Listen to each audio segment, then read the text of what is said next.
the real, I'm trying to help somebody. Especially if you need any kind of governmental assistance, if you already have government assistance and you have a child, do not have another one. Do not. I've been to myself, just me lately. I don't need a lot. Yeah. I've been to myself, just me lately. I don't need a lot. No. Just me and the fam, few friends ain't playing. I don't speak a lot, and I can't stop. And I can't stop. Good morning. So, happy Autism Awareness Month. Some places say awareness, some say acceptance. So, anyway, how's everybody doing? Again, welcome all my new subscribers. Y'all, my hair, I don't know. Y'all know I do it every Sunday, but I did it Saturday. I'm starting doing it on Saturday, so it won't make me late on Sunday for church. But anyway, how's everybody doing? Welcome, and if you're coming back to view and you haven't subscribed, please subscribe. It's all love over here. Excuse me. So, I ended the conversation on yesterday because I had to, no, not yesterday. I didn't do anything yesterday because I was homesick from work. But I want to pick back up now and continue.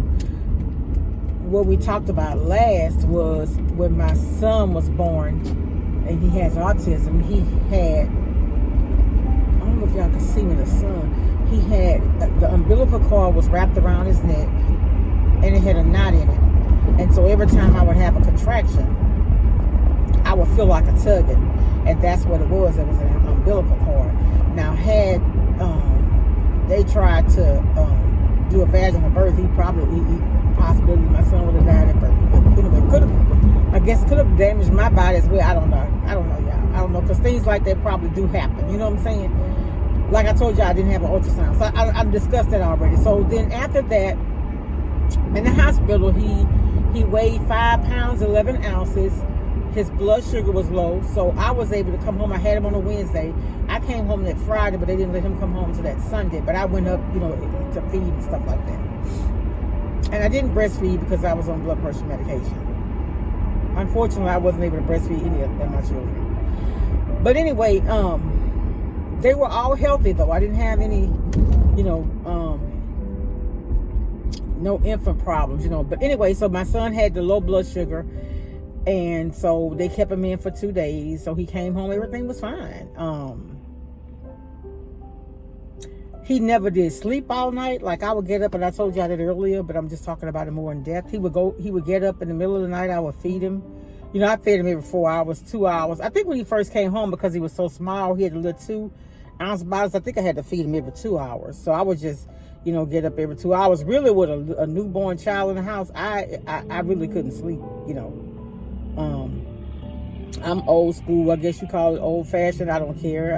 It's something that it doesn't. Some people say, if you call some people old fashioned, they're offended. I'm not, because old fashioned people have morals and standards and values, and But anyway, so he sucked good. He gained weight good. But at a certain age, they start asking you about the development. And I noticed some of the things on the chart, some of those marks, he wasn't hitting. I remember he walked at 14 months. He took his first steps probably about 10 months, but actually walking was 14 months. He didn't really talk a lot. Then he started, after he got that 15-month, I think, what is it, the MMR shot, I noticed he started doing that flapping thing. Now, I'm not saying the shot did it. Sometimes it just take a while for things to become, I don't know. But anyway, so,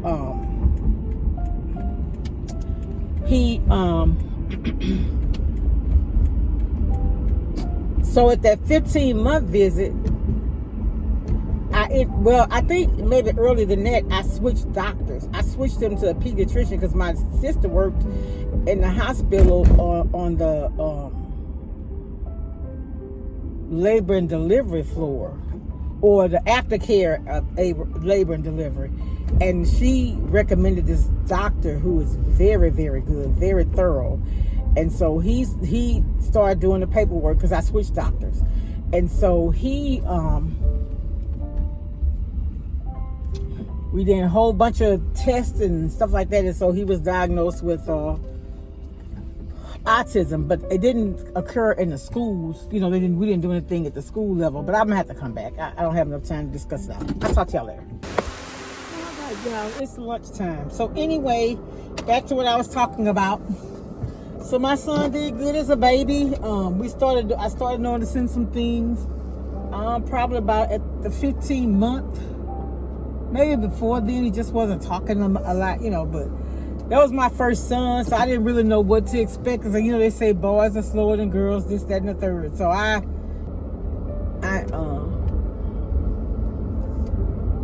took him to all his doctor visits on time and all that. So, I think it's that 18-month visit, there was some concerns.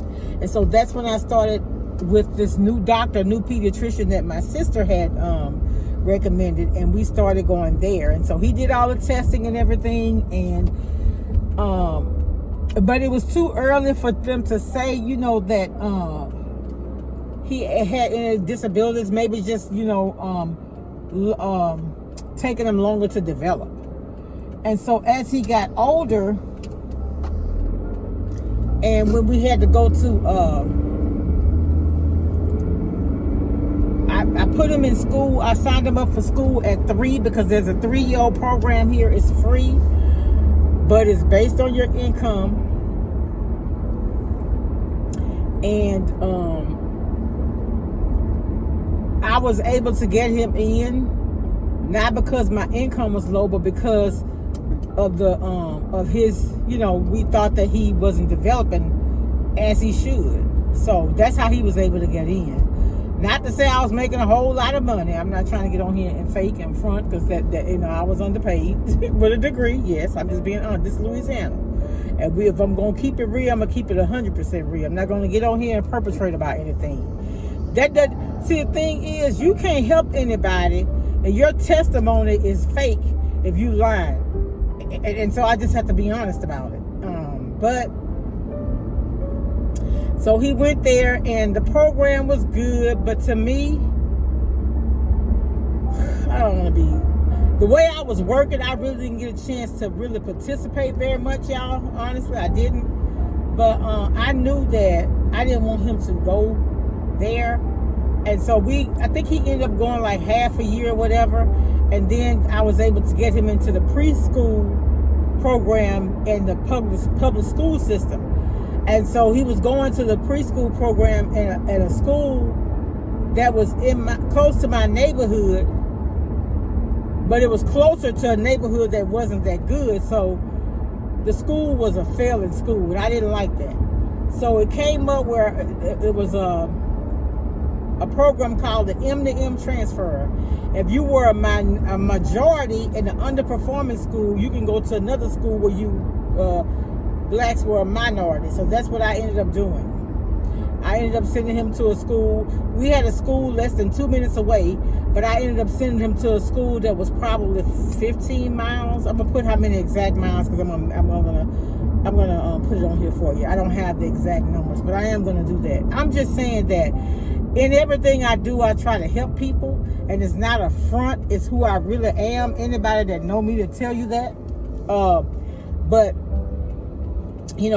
being a mother, a parent, period, there are going to be some sacrifices you're going to have to make. And that's what I did. I sacrificed a lot of time and money, but that was my child, right? So I ended up sending him to that school. And at first there was a bus that would, he was able to ride a bus to the school. So I'm trying to think. No, he rode the bus to the school that was in the neighborhood. But after that didn't work out, I ended up having to put him in daycare, and the daycare took him to school. Wait, I'm trying to think. No, the daycare took him to the other school. I did a lot, y'all. But anyway, it ended up where I had to drop him off and pick him up every single day. The way his dad worked, his dad and I don't live together, nothing. So, but he was active, I could say my son's dad was a good dad. Is a good dad. anything, and my son's not his own child, but anything any one of his kids need, he provided. And he's a year younger than me. He's already retired. He blessed. He really is blessed. But anyway, sometimes he would help. I don't know, y'all. Sometimes I think it's me wanting to be in control, and I realize the error of my ways. Wanting to be in control, wanting to be Miss Independent. Sometimes, y'all, it's best for us to step back sometime, and the people want to help, let them.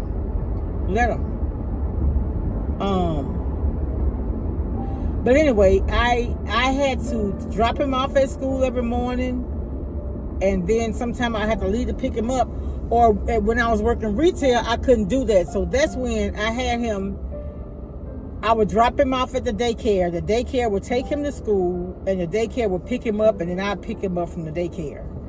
With really good daycare, though. In the summertime, they had him doing all type of activities. It was just really, really good. And it just really worked out because it was en route to my job. So I've been the Lord has blessed me so much. And that's why I know I'm a different person. I'm a more humble person. I'm a more caring, empathetic person because of my son and what I've been through with him. And I know it is. And I know sometimes, we look at our situation and we like, Lord, why me? I know why me. It was to humble me. It was to make me be more compassionate, more willing to help other people. And you know what? And let me tell you how good this changed me. In my orientations, because I administer orientations at Kmart and Lowe's, but in my orientation, I will let all the employees know that don't ever think you can't come to me and talk to me about anything. Because I treat you the way I want somebody to treat my children. I would tell, in every orientation, I would tell them that. And one time we had we did a Gallup survey. No, this is when we had the focus group meetings. And they were asking, do you feel like you have somebody you can go to at work? And you know who they said? Me.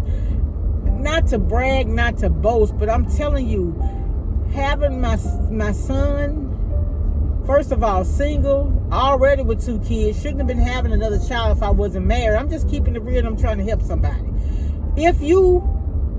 Especially if you need any kind of governmental assistance, if you already have government assistance and you have a child, do not have another one. Do not.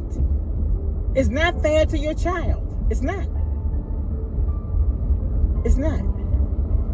Until you can properly take care of one on your own, don't have another one. Each child you have takes away from the one that you already have. I'm going to say got.